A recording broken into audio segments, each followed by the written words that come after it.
real quickly and truthfully, who in here every day reads a newspaper? How about, say, once or twice a week? Okay, I'm Jim Deegan. I'm the managing editor at the Express-Times in Easton. I've worked there for about 14 years. I wanted to talk a little bit about this notion of newspapers as a dying industry, because I hear it a lot lately, even from people within my own industry, where they're holding a death watch as newspapers slash jobs, and in some cases cease publication.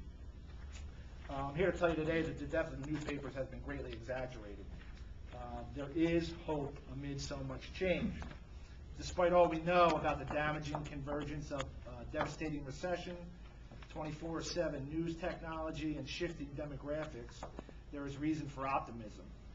The story isn't so much that newspapers are dying so much as they're changing for the first time in generations, and they're changing at lightning quick speed. The Express-Times has not been immune.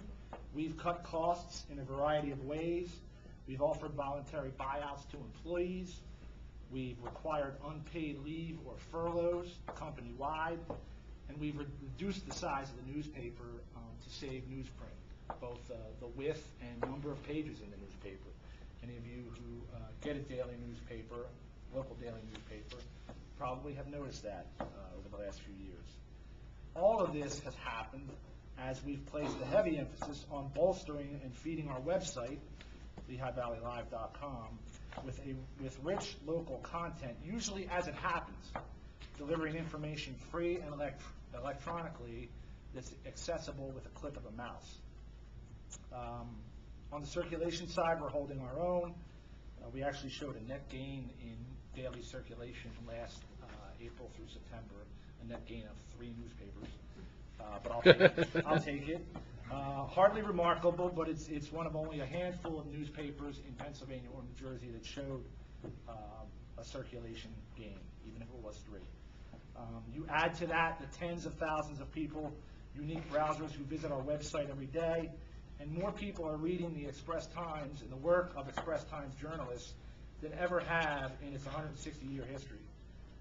That's a kernel that provides a great glimmer of hope for us in the news business, and it's also the greatest source of frustration in tamping down the notion that what we do is increasingly irrelevant. We can talk about that in a little bit.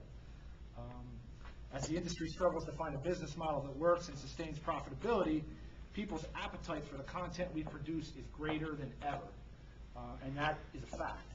Newspapers aren't doing nearly as badly as you might have heard. We in the news industry are citizens too, who live in the local community and believe in the important connection between quality local news and community. That, I think, just about everybody up here will probably tell you, is the linchpin to success down the road. Traditional news organizations, even today, despite blogs and TV and radio and all the other noise that's out there, provide the bulk of news and investigative journalism. That's because journalism covering our communities, we can talk about this in a little bit too, is expensive. And I think people are discovering that, or have discovered it in the last few years. Every month, several million Americans pay to have newspapers and magazines delivered to their homes. It's a trick most online publications, not to mention most any other products, have yet to pull off. I think that the business model is broken. I think you heard people say that. And every news organization down the road will have some sort of an alternative method of delivery. We do now with the web.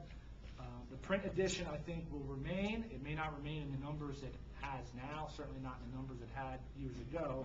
But so long as there is a commitment to covering the community, covering local news, I think we're going to be around for a while. Thank you.